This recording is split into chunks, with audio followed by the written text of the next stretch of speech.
Hey, Nick, how are you? Good, how you guys doing? Good. A lot of players are being asked to compare 2019 to this year, the matchup, how different it is, how differently you feel. You want to address that a little bit? I mean, I don't really feel too different. The same teams, playing for the Grey Cup. You know, obviously this is our end goal. I'm sure this is their end goal. So, I mean, at the end of the day, it's just another football game. Just another game? Another championship football game, I should say. But, you know, I like to look at it as just another football game. I don't really like to get my emotions into it too much. Just got to keep my mind right, keep my focus right, and go in here with, you know, a winning attitude and just go in there and take care of business. That's our plan. Played the Ticats early in the season. You haven't seen them for a few months. Have they changed much? I think we've changed a lot, and I think they've also changed a lot too. Not so much schematically, but just, you know, tighten up their schemes, tighten up our effort, really. I mean, obviously, the more reps that you get throughout the season, the better you're going to get. So, I mean, I think we're a better team than we were at the start of the year. I think they're a better team from what they were at the start of the year as well. Hey, Nick, you've known Andrew Harris for a long time. What do you think it is about him that allows him to be such a good big game player? He's just a gamer. You know, he's a baller. He's a football player. I mean, you know, he understands the game mentally, and he's also built for the game physically as well. So, I mean, you know, when it's his time to go, and, you know, I know he's always going to be prepared physically and mentally. So, you know, he came in and he did his thing, and, you know, we're going to be dependent on him this game as well. Hey, Nick, can you just talk a bit about the depth your team has at receivers? There's yourself, there's Bailey, there's Kenny Lawler, there's Walikowski, there's this whole, just talk a bit about how much talent you have there. Yeah, we have a lot of talent, but I think the thing that stands out the most is just our relationships with one another. You know, we want to run routes to get another person open. We want to block for each other. We all want to be on the same page, so when it's our time to make plays, you know, we'll be successful. So, I mean, I think we can all do a lot of little things, you know, different little things well, and, you know, that really helps one another to go out there and do our thing. And if I may ask one more, I don't want to go back over too much history, but that first interception last week against Saskatchewan, how much did that, for lack of a good term, piss you off for the rest of the game? I mean, you know, if I would have let that, you know, piss me off, I don't think I would have played the way I did for the rest of the game. You know, I think motivated is a better word. It motivated me to be better for not only myself, but mainly for my teammates. You know, I know my teammates rely on me to go out there and make big plays, and that could have, you know, started the game differently than it did last year. So, you know, it definitely stayed in the back of my mind, but honestly, it probably made me more mad the day after when I watched the game film than it did at that moment, because I just couldn't let that, you know, characterize the rest of my game. So, you know, I just had to grow from it, learn from it, and come out better and you know, keep making plays for my team. Hey, Nick, you guys rode a lot of adversity in 2019, right? That team went through a lot to get here. This year, it's Hamilton that's gone through a lot of adversity, injuries, retirements, O-line, all kinds of things. How about you guys? What's been your adversity this year? It seems like there hasn't been any. I mean, you know, maybe just not as big as adversity as we went through in 2019, but I still think there are moments in this year that you know, made us who we are, and including last week's game. I mean, you know, I think we came over a lot of adversity in that game alone. So, I mean, I think it was a great game for us to come together and finish strong and still get the win. But, you know, there's definitely a lot of things that we had to learn from this past game before this week's matchup. So, you know, we're just going to keep building it together and keep getting better together as well. Nick, the Bombers haven't won back-to-back Grey Cups since 1961 and 1962. What would it mean to accomplish something like that? I mean, a lot. I mean, you know, I'd be lying to you if it wasn't on the back of my mind. But, I mean, you know, we got to focus on going 1-0 this week and getting that Grey Cup. I mean, obviously that'd be a crazy accomplishment, but, you know, I don't want to get too ahead of myself yet. So, I mean, hopefully you can ask me that Sunday and I'll have a better answer for you. Looking at the way you guys play, where these two teams play, they're very physical. How does that affect the X's and O's? I mean, yeah. I mean, when it comes down to football, you know, who's going to be, you know, the more efficient team and the more physical team. So, you know, it definitely affects the X's and O's. You know, we just got to be on our game. We just got to focus and play a physical game. really, I believe both sides of the ball believe, it's going to start up front. So, that's definitely something that we're focusing on this week is to be physical to start the playoff right. Hey, Nick, two-part question involving Andrew Harris. First of all, your friendship. Seems like it's evolved over the years, strengthened over the years. I wonder if you could just kind of describe your relationship with Andrew, and on top of that, what have you learned from him, since late in last season to throughout this season as he's gone through different, adversity in his own life? Yeah, just most I've learned from him is just having that mindset. As I said, he's definitely a physical player, and physically, is built for the game of football. But what I believe takes his game to the next level is just his mindset. So that's something that I've been trying to, pick away from his game and add it to my own. So, just not going down on the first tackle, breaking tackles, running hard, keeping your feet moving. Even blitz pickup, all that sort of stuff. Just to kind of take my game to the next level as well. Our friendship, yeah, we kind of come from the same place, obviously being Winnipeg, Manitoba. Our family, even background is a little bit, similar as well, but, just a respect for one another. I could definitely call that guy my brother, and I know he can do the same. So, it's just somebody that's always going to have my back, and I'm going to have his. It goes beyond football. Definitely started with football, but, our friendship definitely goes beyond football now. Coaches will bend over backwards to try and paint their team as the underdog. Is there any way Osh can do that this week, or does it even matter, Nick? That's a tough question to answer, I guess. I guess it doesn't really matter for the right answer. It doesn't matter. Last year, or 2019, we kind of had the label as the underdogs, the road dogs, road warriors, but, at the end of the day, it's the type of mindset that you have coming into this game. You could play with your chip on your shoulder, having that mantra on your team, or, you could just do the right things and stick to the process and come in confident, knowing that, if you do the right things, you can win the game. So I believe that's our mindset this week. One more. Thank you.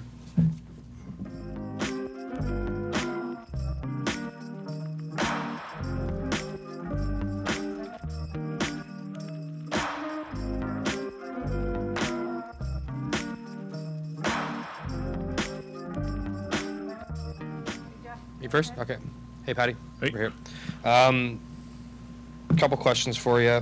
The first one being, I know you're pretty close with Zach Claris on this team, and I'm wondering what impresses you the most about him from when you got to really get to know him to now. The first thing is his preparation. He's in the building extremely early. He watches a ton of film on his own. I live with our center, Mike Couture, and almost nightly Zach will get a hold of us and ask us what we're thinking on this look. If we see this, what are you thinking on this? So there's a constant dialogue between him and our offensive line. And second would be confidence. Just his demeanor, his personality, like his body language is extremely confident. It's something that breeds confidence as well. So definitely those two aspects are I think the biggest things. He's been described by many today about, and in the past, of just being a fierce competitor. But what we see from him is this laid-back guy who gets in front of the mic post-game and just kind of talks about the other players. But what is it about that confidence, that competitive? Like, what makes him a fierce competitor? I think he just desperately wants to win. He wants to be the best. The Zach you see in front of the media is much different than the Zach in the huddle, and I think that's for a reason. It's for a purpose because of how competitive he is, and he knows it's geared for his teammates. It's exciting being in the huddle with him because of the command he has over not just the offense but the team.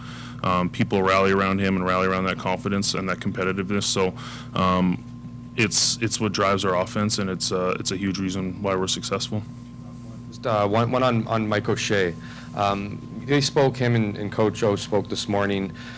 Very similar guys. Both seem to care a lot about their players. Doesn't seem like much of a coincidence that they're both here, coaching this game now for a second straight season.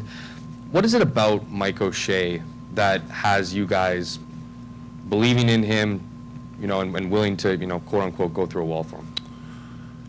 I could talk for a long time about that. He lets us be who we are. He implicitly trusts us as not just football players, but as people. He's brought in character people that I think he sees a little bit of himself in, into the locker room. And he just really breeds confidence in all of us through that trust. So that I could go on a long time talking about that, but I think that would be the most poignant part about it. Hey, Patty.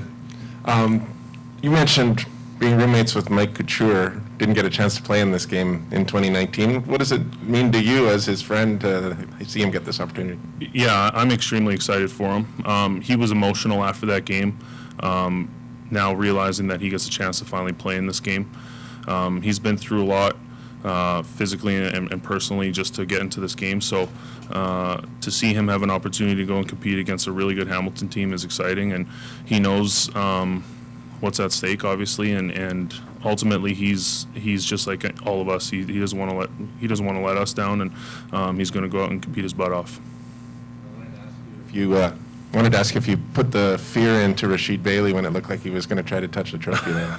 Yeah, I think a good look will do that. So it's just a little thing that we did, but again, it's what matters this week that we do. So not touching the trophy or not. I can't remember the last time a team turned the ball over 6 times and then won the game. Having gone through that last week, is that a confidence booster that even when something that out of character happens, that you guys can still be here this week? Absolutely. I think that was a really important moment for our team, just having to go through that much adversity in a game. Saskatchewan has a really good defense, and they did some really good things against us. And for us to be able to respond like that and not turn on each other or look for excuses, I think was a really big step. And I think it's something we can reflect on a little bit this week, knowing that we can go face a little bit of adversity or face some adversity and be able to rally and get back to where we need to be. As a follow-up to that, again, we hear about experience all the time. Usually we talk experience like long-term, but week to week, does that change your expectations or the feeling in the huddle if something bad does happen? It's confidence. It's knowing we're not going to look too far back, but we can understand that we've been through some tough times on the field and have that that ability to rebound really quickly and learn from it quickly and move forward and use it to our advantage. Hey, Pat, you mentioned Zach in the huddle, how different he is than with what we see. Can you just give an example? Is it like yelling and screaming? Or? It's not yelling and screaming, but it's a forceful command of the huddle. When he talks, everyone listens. If the offensive line is discussing something, the receivers in the backs are discussing something, he'll get the play call in or he'll see something and he'll just tell everyone, hey, I got this. This is what we're doing. He's making sure guys know their checks in certain coverages or certain fronts, what we have to do and where he's going to be hot. So his total command of the offense is really inspiring. One more quick one. I know you guys each got some tickets, and just wondering if anyone special is going to be here for you. Just a lot of family. I have an extremely supportive family, so they're going to come watch any chance we're in a big game. So really lucky to have them flying across the country, during pretty tough times, but that supports everything. So really excited for them. Earlier you talked about Coach O'Shea and trust. How would you define that trust? I think it's that repeated experiences of doing the right thing, and he's with him. It's us making sure we're doing our job, and we have 4 pillars we talk about all the time, and that's the bulk of what Osh talks about. So him seeing us do the right things over and over and over, and having the guys in the building that do the right things over and over has allowed him to be confident in us, and that trust is reflected that way. Two-way street also in terms of perhaps your core leaders being able to go to him, give him ideas, thoughts, feedback, and he actually takes that advice? Yeah, absolutely. It's not just a one-way street with our club and with Osh and our coaching staff. They're extremely open to us. I think we're lucky that we do have a very veteran team and guys that have played a lot of meaningful football, that he can come to us and ask us things, and our coaches and coordinators can do the same thing. So having the ability to openly talk about what we think is going to work best for us and what we're going to do is very beneficial for our team. One more. Speak to the gap command. You talked about command, and then, of course, you got to command the gap. how helpful it is to have a quarterback like Zach, who can trot around a little while, and a guy who smash mouth running back like Harris. Yeah, it's a product of our system for sure. We spend a lot of time making sure that the way we scheme things is to attack what defenses do, what we think defenses are going to do best against us. So, hats off to our coaching staff who grind and spend a ton of time away from their families in our building, making sure that they're putting us in the best position to succeed. So, Zach does have the ability to make plays outside the pocket. It's a nice little feather in our cap, but ultimately we want to be a physical team up front and make sure we stick to our scheme. Thank you.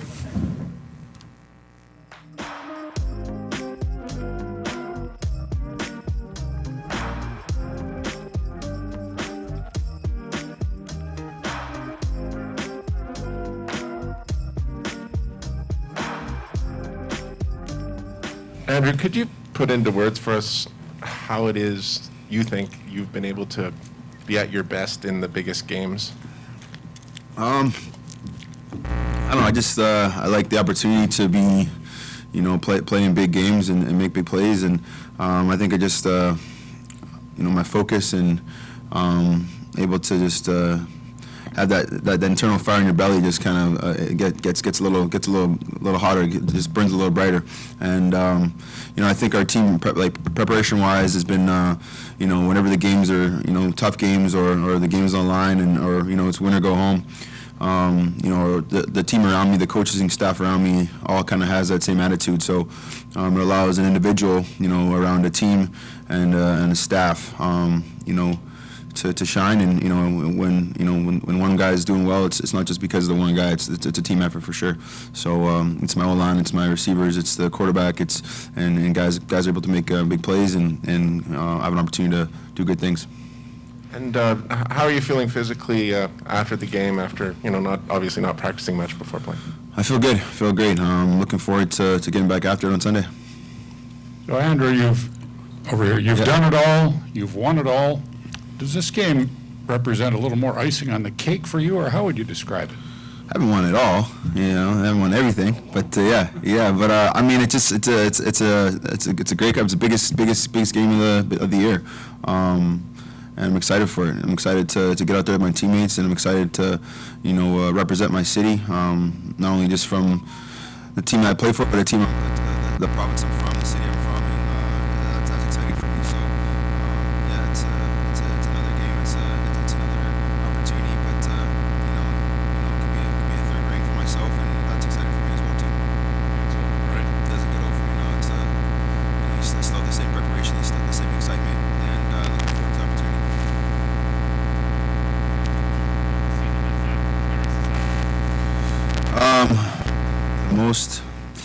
I think the biggest thing for him is his preparation. Zach kind of goes through this pregame ritual. He might not even notice he does it, but he kind of just stares in a blank space, and he's so focused, and you can't even really walk past him or say anything to him.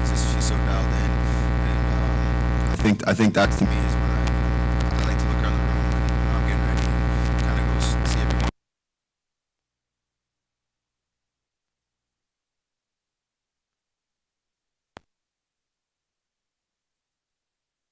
And the ups and downs, he's not a guy who points people out. He's not a guy who he'll put it on his shoulders if he makes a mistake. And if he doesn't, he'll try to find a solution and make whatever happened, the outcome, a better outcome the next time. So that's been impressive to me, and just the way he fights. He's a fighter, and definitely have a ton of respect for him. Big Hill this the other day, but in 2011 with the Lions, how big of an advantage was it getting to play the Grey Cup at home, and what's it going to be like now facing it on the other side of that this time? Yeah, honestly, I hadn't really thought about that, but yeah, it's definitely a big advantage. You get to, for the most part, you're in your home facilities, and you get to wake up in your own bed. Those are all great things, and then obviously the crowd noise and being in your own place that you're used to is nice as well. But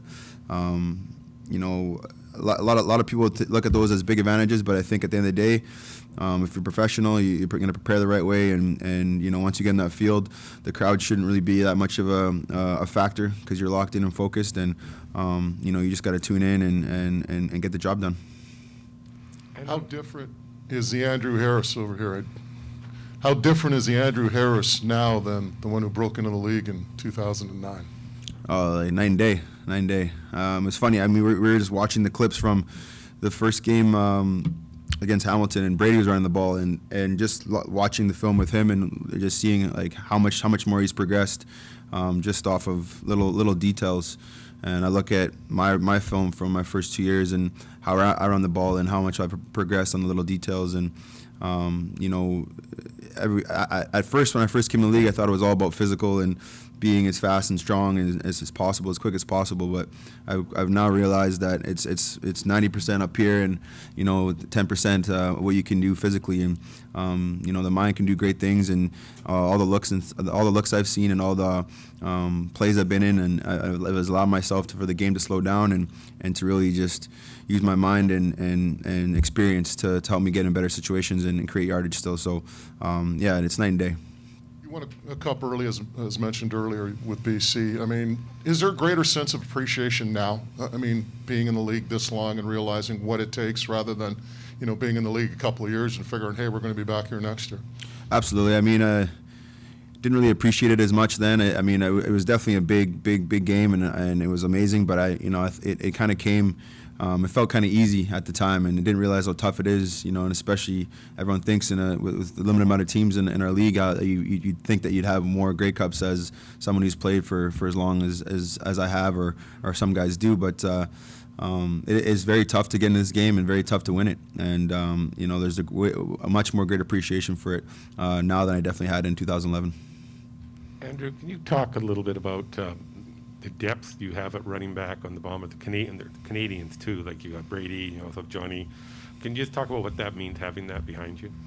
Yeah, I mean, it's Johnny's been in the system for a bit now, and it's been great to work with him and kind of pass along my knowledge, and I think Brady as well. He's definitely grown a lot this year, and even from last year, and it's awesome to see Canadians get an opportunity. It's awesome to see Canadians get drafted at running back, and I definitely take a lot of pride in having some sort of influence on that, along with guys like Messam and Cornish, that were in the same kind of era as mine as well.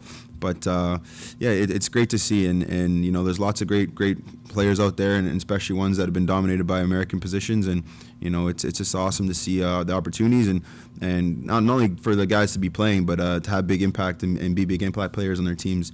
It's amazing. Talk a little bit about the two of them. What specific talent each of them bring? Sorry, say it again. Just what specific talents do each of them bring? Is one better at? Yeah, I mean, I think Brady's game is a little bit more similar to mine as far as how he cuts and how physical he is, and I think Johnny is a very, very quick kind of slasher, kind of a running back, and but he also is very physical as well. He's probably the most jacked guy I've ever been on a team with, and but yeah, they're both explosive players, and guys that they'll have long careers in this league, and they're both guys who can go get it done in special teams. But yeah, I think Brady's probably more of a downhill kind of physical runner, where Johnny can do a little bit of that, but he'll burn you some speed too, as we've seen already this year. Andrew, I asked Pat just before you got up here. 6 turnovers is not the traditional recipe in a semifinal to win and advance. What did you learn about your team last week? I realized that we have thick skin, we're resilient, we won't fold in each other, we're not going to throw each other under the bus, and we haven't really had faced any adversity like that this year, especially from the turnover standpoint.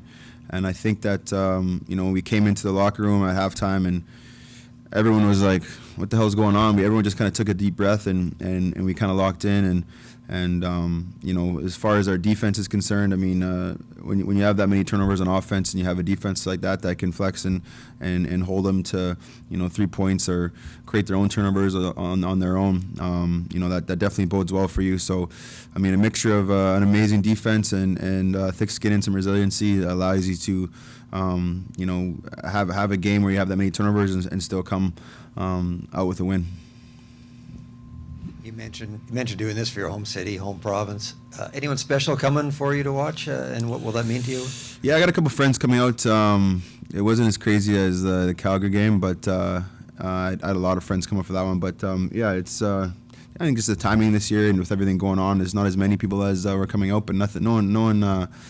My mom's not coming this year, and Hazel, my daughter, didn't want to make the trip either. So they'll be watching from home, nice and cozy. Andrew, sorry. Yep. From a physical standpoint, how do you take that much time off and still be prepared to enter into a game with such big stakes? And from a mental standpoint and from a just a body standpoint, being able to take the contact without a lot of practice to get prepared? Well, I mean, taking a hit a little bit now, it's kind of like riding a bike, and I know how to take hits and you know, be able to roll off hits and make guys miss. The biggest thing that I was worried about was my conditioning, but like I said, Al and Braden and our training staff did a great job of making sure that I was in great shape, and I think I'm in better shape now than I was at the start of the year and maybe mid-season. So, you know, having that time to kind of sit back and just really focus on weaknesses and get stronger, and you know, it allowed me to you know, keep my cardio up and work on some balance stuff and deficiencies, and you know, I definitely felt great. There was one time in the game where I felt a little bit sluggish and I came out for a couple plays, but that was just because we had 3 back-to-back runs, and but other than that, I felt great, and I'm not gonna lie, I was a little bit sore after the game, but yeah, I'll be ready to go for Sunday for sure. Your emotions have kind of run hot and cold at various times in your career, depending on how a game's going. One thing that stood out to me was when guys were turning the ball over, it seemed like you created or took on a leadership role right away. When Nick had the play in the end zone early on, you went right over to him and consoled him, and you know, that happened a few times in that first half. Why was it important for you to do that in those moments? Anyone who's played football on offense or even defense and you turn the ball over, it's not a good feeling to have the ball go the other way when, you know, especially in a scoring situation when you're right in the doorstep. So for me, I know what that feels like, and especially in a big game where all the lights are on you. So regardless of the stakes, I want to be over there and console and you know, just kind of be there and say, hey, like, let's drop it, flush it, let's move on to the next one, because sometimes that lingers on with guys and they're not prepared and ready for the next play. So for me, I just want to say whatever I can and be there to make sure that, you know, they're locked back in to go and execute whatever's next, and not hang on to the negativity or those bad feelings that they have from that previous play. Just how much did it help? And I'm sure it's not the way you drew it up, but for you guys to actually go through some meaningful adversity this year in the last game, how much does that help you going into this one in terms of making sure the whole situation's got your attention, that it's not going to be easy? I guess we'll have to wait and see how that plays out. I mean, I know how the guys felt about that performance in the first half and how we felt after the game, and it was definitely an emotional one for us. And again, I think if it shows anything is how we stick together and how resilient we are as a unit, as a family. And you know, I always preach about having each other's backs, and you know, that really boded well and showed well, you know, to each other and to our coaching staff and to our fan base, and hopefully to the rest of the league. Sorry, I know you got to get out of here, but just on Coach O'Shea and how, you know, you've had a lot of coaches over your career, whether pro or before that, how unique he is as a coach, and how important it is to have somebody who takes interest in the players outside of the lines. Yeah, Osh is definitely a unique coach, unique coaching style, one that I've never seen before or been around, but one that I respect the hell out of, and you know, he gets the most out of all the guys that are playing and the guys that are, you know, on the staff. You know, he has a bunch of respect from everyone in the building, and but I think from the player standpoint, he kind of lets us, run the show with his little bits and pieces of what he wants to see, and he's not a dictator, and he's a guy that you can go to and with anything and have full trust in, into talking to him about anything, whether it's family stuff or something on the field. So it's almost like a big brother mindset, but also one that's is in a higher power there that you respect and want to go to war for. Awesome.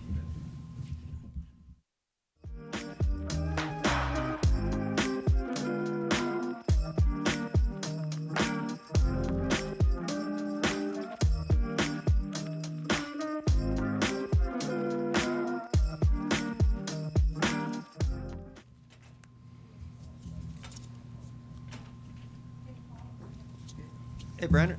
What's going on? 2 years ago when you guys showed up here, you got off the plane and deathly ill, if I remember right. How different are you feeling this week, and how big a difference is that going to make? I'm excited. I know the guys in the locker room are excited. 19 doesn't have any implications on what's going to go on Sunday. This is a brand new team. They got a lot of still the same pieces, but they do different things now. They look a lot better, like as far as like just well-oiled in the last couple of games that they put together. They're going to have a lot of things that we're going to have to adjust to. So no implications from 19 to now. It's just now, we got an away game to play.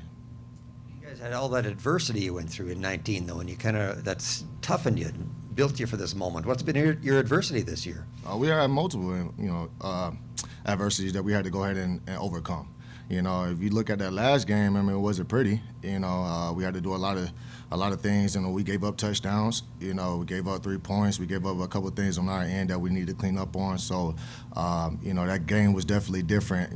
We had to fight back in that. We had adversities all year. Being able to keep that focus. I think that's a whole adversity in itself. Just being able to keep focused the whole time. So that's how I see it. We're all talking about how physical this game's going to be. How important is it for you in the part that you play in the speed of the game? I feel like it's always important for me to be me, and what that means is I'm full speed every single play. If you ever watch me, I'm always just flying across the field. I feel like that's the only way I know how to play is full speed, So it won't be anything less. If anything, it'll be more than 100. I'll be out there full speed like any other day. We've heard from Andrew and we've heard from Nick, born and bred Winnipeggers. You've sort of adopted Winnipeg. Winnipeg's adopted you now, BA. Talk about that responsibility that you feel, that whole connection with the logo you're wearing on your head right now and the young people back home that are looking up to you and are connecting with you. Well, one, I want to say I do appreciate province. I want to appreciate Manitoba. I want to appreciate Winnipeg and everything for giving me an opportunity to come up here and let me be me. So I feel like already with them allowing me or accepting me my rookie year up here, just allowed me to be me and being so accepting of me. I feel like I have to give my all on every single snap. That's why I play the way I play. And then the guys that are here, they bought into the same reason. They love those guys just as well. So they feel that same energy, and that's why we play the way we do. Hey, Brandon, I don't know if it was because you switched to safety so late in the season, but it just seems, on the line of hitting and full speed, it seems like you've almost taken hitting to a new level this season. And I'm wondering if it's anything you worked on in the off season, or if it is just maybe I'm not noticing it as much, or maybe I'm noticing it more this year. But it just seems like at safety, you kind of set yourself up to be a big hitter. Well, as far as that specific position, I'm able to see more. I'm able to see, when it's run, when it's pass, when I'm able to. And I'm able to get sort of like a running head start into where I want to go. So I'm already coming down full speed or about 95% ready to go. So whatever happens after that happens, So I believe at safety it allows me to see more, it allows me to anticipate more, and it allows me to be able to run a lot, run around a lot. You feel like you're getting the reputation from other teams about your hitting, or do you feel like maybe you might be even be an underrated hitter in the league? I don't know. and to be honest with you, you know, I don't care. I know those guys in the locker room, they watch film like we watch film. You know, whatever they're saying about me in the locker room is what they're saying about me in the locker room. You know, we're going to have to put our pads on Sunday and do the same thing. So, you know, I put on film every single week that I'm just a hard worker. You know, I don't classify myself as just a hitter or, you know, a guy that can cover or anything like that. I just like to be around the guys, run around the ball, and do what I need to do to make this team successful. For me, you've mentioned a couple times, you know, what the city, this province allowing you be you. How much of that is your head coach and how he creates the culture here and all that, and the importance of having, you know, a coach that is maybe less of a drill sergeant and more somebody who does, you know, cares about things outside of the game and their players? I think it says a lot about the coach, and I think it says a lot about the organization as well, because, you know, in order for that to happen, the organization has to allow the head coach to do that, you know. So with him being in the head of the rim, the helms and everything, I just think that, you know, him allowing us just to be us and us mandating what's going on in the locker room, what's going on in practice and things like that, with his 2 cents in there, and then just allowing this to formulate. You know, again, I've said this previous to time that this has been written in stone and things before I even got here in Winnipeg. You know, so it's already been built, you know, from the start, and it's just been getting added on as each year, each game, each time has passed by. So to have a guy like that back there and have the people that we have in the locker room to actually buy into what he's saying, I mean, wouldn't want to have it any other way. Just in watching film with Dane Evans, have you noticed any kind of big differences with this year's version of him as opposed to the 2019 Dane Evans that you guys saw in the Grey Cup? Yeah, he looks more polished. You know, even with the few snaps that he got throughout the year versus 19, he still looks more polished. He's a confident quarterback. You know, he comes in and he knows what he's looking at. It seems like to me, even when he was sitting down as a second team or anything, he wasn't, you know, doing it away from the film or anything like that. Like, he was very attentive. You know, he goes in the game and he's, 16 for 16 that last one? You know, so he knows what he's doing. He knows what he's looking at. He knows how to take control of that offense. He's done it before. He's played in big games. He's a dude over there. So, you know, we got something to look out for. Was it kind of nice getting an answer today as to who the Ticats are going to start on Sunday as opposed to waiting to the last minute? I mean, yes, but at the end of the day, like, we will prepare how we need to prepare, whether we'll see him or Masoli. You know, I think both of those quarterbacks bring something to the game that's different for each other, and, you know, they do whatever that they do very well. You know, so, but with Dane Evans out there, I just think that, like, you know, he's able to see what he needs to see. He's able to throw what he needs to throw, and, you know, he runs when he needs to run. Like, he's a really good quarterback. I don't have much to say but that. Brandon, what kind of inspiration would you say you drew as a team from just having Andrew Harris come into the lineup last week and then to see how he performed? Well, this is the first time I've kind of felt this. You know, I felt the crowd roar when they saw Andrew Harris out there. You know, I felt that, you know.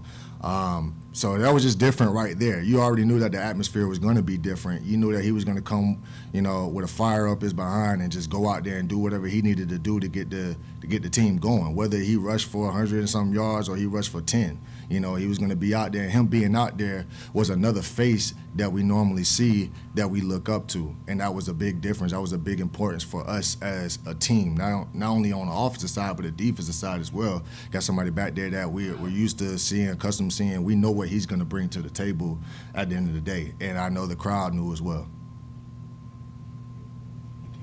Yeah. Appreciate it.